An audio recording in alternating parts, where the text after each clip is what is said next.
So welcome everyone tonight. So it's interesting, isn't it, that this virus, this pandemic has really put a spotlight on all kinds of things in our world that I guess we probably knew weren't going so well, but are now so much more obvious to us. And so we are really kind of looking at this world going, where are we, what's working, what isn't, and we hope really that we're not going to go back to where we were, but we're going to create something different, which is really what this is about, you know, in moving forward. I'm sure that, I suspect I'm not going to say anything too profound that you guys don't already know tonight, but it's still worth, I think, having these discussions. So, and of course, this slide you've seen, the numbers have changed, obviously. At this point, there were only 22K of the novel coronavirus in terms of death, and now that's obviously changed, but it's still lower here than many. We had a webinar, some of you might have been here a couple of weeks ago with Jimmy Wallenbin, and he talked about really the big picture, and he spoke to us a lot about systems thinking and the limitation, the many limitations we have in many areas of our life, of our health system, political system, socio-cultural system, in terms of how we think about things and how simplistic we are often in our thinking. So we know that systems thinking is very integral to the practice of traditional medicines. They're never really just about taking herbs. They're never really just about diet. They're really about assessing that whole person within their environment. And we hope that that's what most of us are doing in integrative medicine as well. And of course, we're learning all the time to do this better and better, but it's what we really want to be promoting in integrative medicine. But this simplistic childlike ideas of causality, that's what Jimmy was speaking, you know, quite a lot about. And we've seen that happen as people have been assessing what's going on with COVID-19. You know, it's because of this, it's because of that. No, it was this, or, and I think that what the discussion he opened up was what many of us are thinking, which is this is the result of many things in our society, and particularly when we get down to looking at why people are dying, there are some specific holes within our health system that we all know about.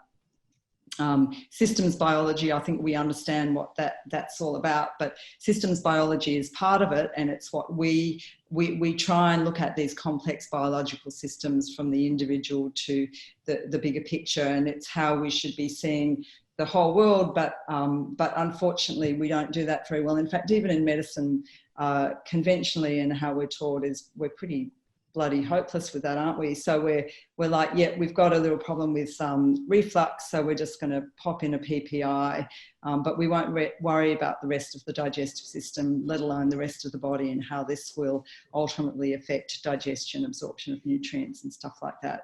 And so we are taught to think in a very, very simplistic way. I'm not saying that these interventions aren't useful for a period of time or that they're totally useless, but we need to be thinking much more broadly.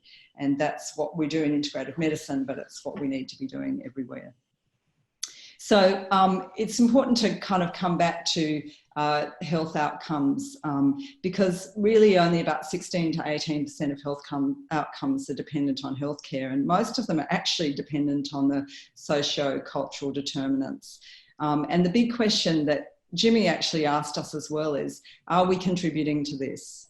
Because it's great to look at the individual, it's great to be holistic about the individual, it's great to work with other practitioners, but if most of the determinants of health are outside of that, are we having a big enough influence in this sphere? And that's something that Sandeep is going to talk to us about after, because there are some, you know, clearly some different types of interventions that we can be thinking about at the moment, as opposed to just kind of keeping social distancing happening and waiting for a vaccination. I'm not saying there's not a lot of research being done. There's heaps of really interesting research out there as well, but the basic message that we're getting is that. And then there's the, you know, all the questions that I've already alluded to on what is the focus on this virus unearthed about all kinds of things. So in health, what the three, apart from age alone, the three leading kind of risk factors have mostly to do with metabolic syndrome, as we all know, so hypertension, hyperlipidemia, and diabetes. And so this is the area that we're doing so poorly in, and we've all, talked about Alzheimer's and cancers like diabetes type 3 and 4. And this is the area of the kind of huge, pretty much epidemics, so we could call them pandemics of chronic disease, because they're happening in every country, even in the third world countries. So it is highlighting what we're not doing, what we're really not doing well. Well, our political systems, it would be great entertainment if it wasn't so serious, right? Because there's so much so many crazy things going on. There's also some we saw some good bipartisanship initially in Australia, but you can see that kind of falling apart now. We can also see lots of things that are happening behind the scenes while we're all kind of at home, isolated and a bit fearful about the situation, things that are going on around gas in Australia, around control, lots of things that are happening in the US and all around the world. That people aren't having as much of a say in as they would be having otherwise. Power, of course, it's interesting, people, I mention facts to people sometimes and they go, is that a conspiracy theory? And I'm like, no, things that are facts are not conspiracy theories. Actually, facts are real, and, maybe some of the things that we're hearing so commonly out there are more conspiracy than many of the facts that we're talking about.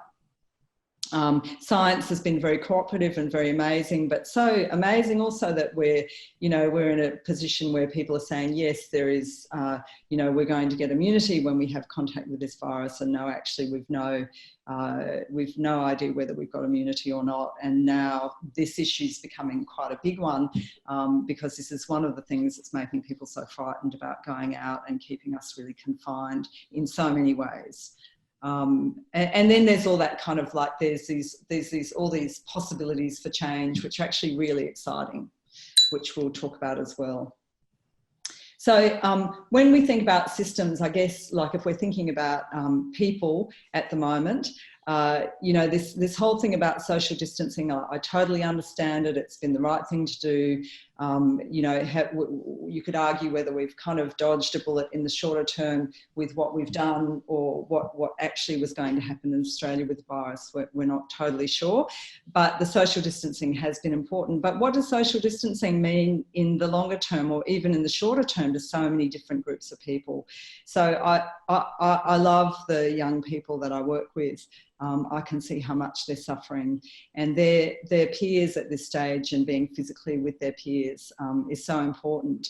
And so a lot of young people are really suffering, not only because their future looks really uncertain, that everyone's talking about a recession or a depression and no jobs for youth, and many of them have lost their jobs, but they're also feeling, quite alone in this, and not very well supported. I have an older woman who I look after, and she's, quite at risk. She's 86. She thinks she's not very well, but man, is she doing well for 86. But when I said to her, look, at the beginning, you can't cuddle your grandchildren, she's like, yeah. And then her daughter-in-law said to me, well, actually, she said, I'd rather die. So, the nourishment that we get from being with people and actually being close to people is just huge. It's part of what keeps us alive. And I know that it was, in the old days of the Eastern Bloc communist countries, where there were a lot of children babies were being born and put in orphanages. And they found that a lot of the babies that weren't actually being touched and cuddled, that not only did they get very sick, but many of them died. That it's so important, the physical contact is so important. So my mother, who's probably at the highest risk, she might be online, so sorry, Mum, but who's got some cardiovascular disease and is 82, I think she's 82. She's been isolated most of this time, but she came up when she was able to last weekend, and, I know we weren't meant to hug, but we couldn't help each other. We couldn't help it. And, the amount of, what we receive in those hugs is so important, and actually even more memorable when you haven't been having them, and the contact that we have and what we share with each other is really important. I'm going to go into that in a little bit in the next slide. Mental health is obvious. I mean, we've all seen our patients suffering. Particularly, I spoke to a guy tonight who's got autism, lives on his own, but he's got a lot of OCD, and he's so afraid of going out, and there is no way I can talk him around it, because he's really got it stuck in his mind that he is at absolute risk of going anywhere. And I think there are, you know, quite a lot of people like that. So emotional and spiritual wellbeing, I know that Taufik is going to talk more about this, so I won't spend too much time on it. We know that one of the biggest determinants of chronic illness is actually social isolation. So we do need to be really careful, you know. Of course, we can be discerning in how we do it, but we have to make a real effort to make sure that people are not socially isolated. And, you know, the last one, I can't read, I've got to move this. Yeah, so fear and anxiety, which we've been talking about, disempower. So when we're in a state of fear, we're you know, basically stuck in our brains, and we're really disconnected from who we are. We're disconnected from our body and disconnected from all that we can be connected to outside. And so we're very limited. It means that we make different decisions. We have different responses to things. We might become quite agitated and angry and distressed and anxious. And I'm sure we've been talking to lots of people like this at the moment. So fear is you know, something that we don't want to promote. I'm sure you've all had patients who say, should I worry about this? And I'm like, I'm never going to tell you to worry about anything. But particularly this, we have to be reasonable where, you know, maybe we're in a little bit of a honeymoon period at the moment. We don't know as things open up what's going to happen, but we can be discerning and also not be fearful at the same time.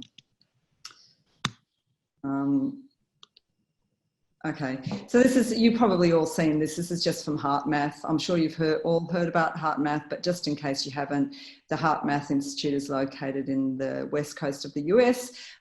It's a technique that's been used all around the world. There's been a huge amount of research. I know the first time I was exposed to it was through the RACGP when they ran a resilience workshop maybe 10 years ago or something. So it's really simple. The basic technique is a really simple one where you use breathing into your heart. So imagining that you're breathing into your heart to create a nice even variability in your heart rate, and that we know that this nice even variability in the heart rate sends messages to the brain that help with mental coherence. Very simple technique, but it's taught us a lot about actually what the heart and the atrial peptides can do when they travel to the brain, and then what and the effect that they can have on brain coherence. But also, really interestingly, my heart rate variability can affect your brain coherence if you're standing close enough to me, and vice versa, so that we're constantly interchanging through this kind of electromagnetic messaging from our heart. And you can see there it says the human heart's magnetic field can be measured several feet away from the body. Well, several feet is much less than 1.5 metres, isn't it? So the 1.5 metre thing I totally get. But with discernment, we can be closer to some people depending on the situation. But it's really important to realise that this physical closeness is important for so many reasons. And of course, this slide, you've all had a good look at it now. The negative emotions can create nervous system chaos and do, you know, obviously the opposite than positive ones. And we can boost our immune system by these positive emotions. So anyway, lots of information about HeartMath. If you don't know much about it, go read more about it. And this is a beautiful picture of not just the electromagnetic vibration of the heart, but of the whole body, and obviously how we can influence each other when we're close to each other. So we don't have to be conscious of it. It's just happening all the time.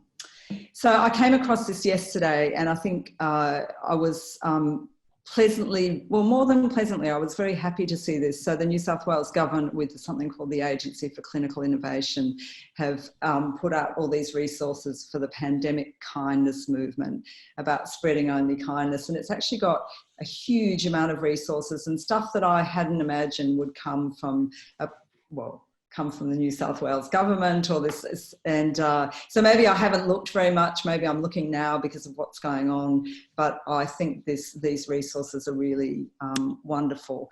And so this is what they're talking about, connecting health workers and community at all these different levels, and for each level there's a whole lot of resources, and I thought I was really taken by the love and belonging, so I looked at those resources, and there are some really great resources there.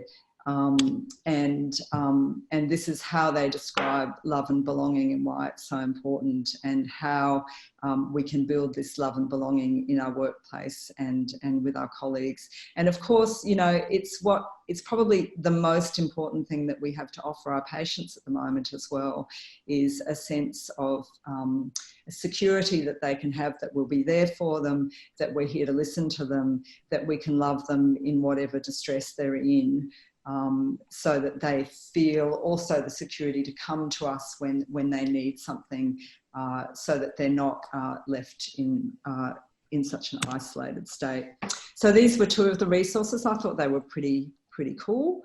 So you can have a look at those, but have a bigger look at all of these. I would encourage you to, and also send other people to this website to have a look. So I mean, they're even talking. Have to move this.